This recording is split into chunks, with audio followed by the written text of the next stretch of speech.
Hello, in this video I want to demonstrate my Vitapur water filter, and it says that it's a 3-gallon jug, but actually it's a 2-gallon. And the reason why I say that is because it's not going to hold 3 gallons. It processes 3 gallons worth of water, meaning um, there's a gallon up here that you pour in, and then it filters up to 2 gallons down here on the bottom. So if you were to add all of that up together, it'd be 3, but you're never going to have more than 2 gallons of water in here at a time.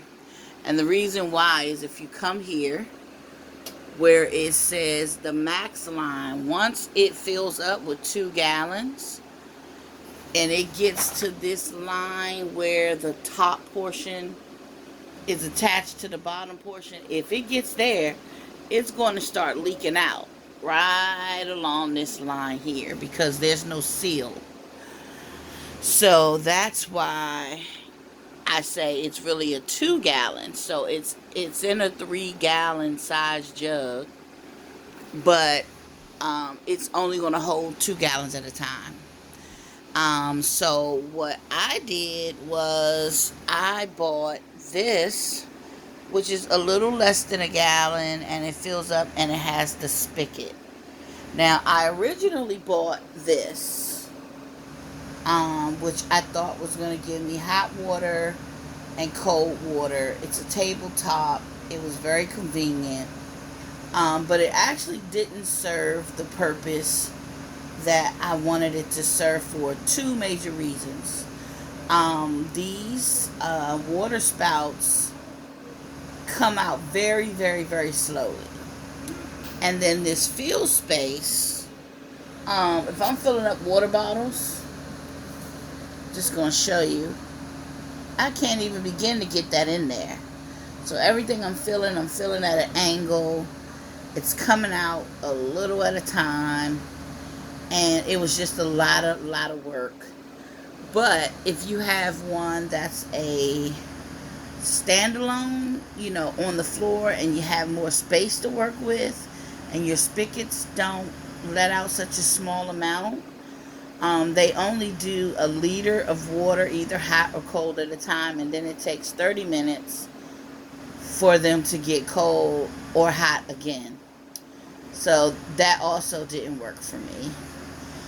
So since I couldn't utilize it in that way, I said, well, I'm better off getting I wanted a 2 gallon jug, mason jar, but I was like, online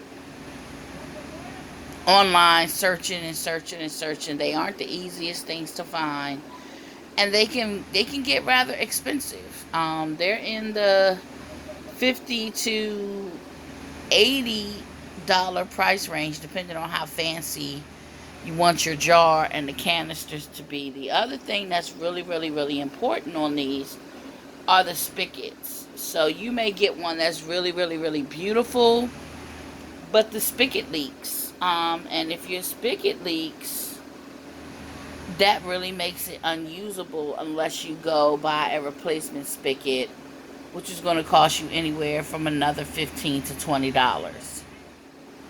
So I had to go online, and I wanted to shop, and I wanted to get size, spigot, and sturdiness all in one. So I settled on this one because although it wasn't 2 gallons, because I figured if I got 2 gallons up here that's purified, and then I have 2 gallons down here that's always kind of ready to be drank, then I'm not having to work as much, because I use my Vitapur for my humidifier, which holds a gallon of water, and I refill that twice a day. So that's 2 gallons of water. I drink a gallon of water, so I'm refilling it for that. I have my ice maker right here, which I use anywhere from a gallon to a gallon and a half. to keep my gallon of water that I drink cold, and the other things that I drink, my juices and things of that nature. So I'm running through a good 3 gallons minimum a day. So that means that I am refilling this about 3 times, at least 2 times a day, sometimes 3 times a day. Because this actually, like I said, I kind of had to settle for this size, being as though the design was exactly what I wanted. The spigot, you see, I mean, I'm recording. It's no drip, no drip whatsoever. The spigot is great.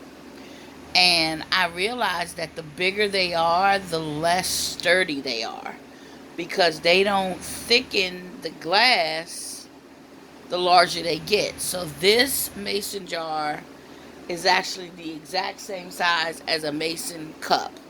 I mean, thickness, glass thickness. It's 110 ounces, which is, like I said, is a little bit less than a gallon. And even still, you see, it doesn't fill all the way up, because inside where the water dropper is that drops the water inside, it has a release and a close valve. So once the water gets to the height of the close valve, it stops filling in. So I'm getting probably about two thirds of a gallon on this at a time. But like I said, my spigot has really great water flow. The Vitapur, I mean, you see, it had water in there. The video's been going for about 6 minutes, and it was about 3 liters in there, and it's purified. So I'm going to demonstrate how I refill it here in a second. So once again, with the Vitapur, each line is a liter. So this is 1 liter, 2 liters, 3 liters, 4 liters, 5 liters, 6 liters. And then this spot down here is 2 liters. So you get 2 liters, 3 liters, 4 liters, 5 liters, 6 liters, 7 liters, 8 whole liters, which is 2 gallons. I mean, if you want to press it, you can go above the max line. You just can't go to where the two connect. So I'm trying to unscrew. I'm using one hand here to record. And so, basically you come up here, you flip it open. And I'm using a repurposed 2-liter bottle that I've cleaned out and did the whole 9 with. And so I pour that in. And this is how I figured out what the line measurements were. It's not like, I mean, it may have been in the instructions, but I didn't read that. So we've already got 1 line filled. And this is a 2-liter bottle.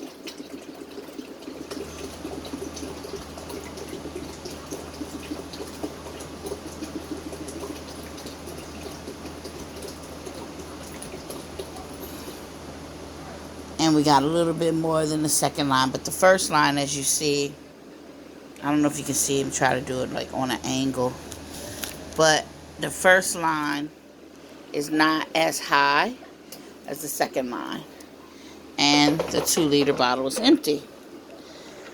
And so now it's going to filter through. The filter is in 2 parts. It's this top part here that locks in place to this section. And then it's a bottom part that screws into the same top section, but it screws in on the bottom. And I know you can see the screw area right in there where it screws in. That's the most important part, because if you don't have that tightly sealed, water will leak around the screw and you'll be getting unfiltered water into your filtered water. So what I have learned to do since getting the filters and the refill is making sure that when I feel it, I test it out before I put the whole thing together. And then there is a piece on here, like I said, that drips into the water bottle. I wish I had emptied it out some. I guess I can empty it out some so you can see how it drips into the water tank. And see the spigot. It flows pretty fast. I'm trying to do it from an angle where you can see. But it has a pretty fast flow. It flows faster than it filters.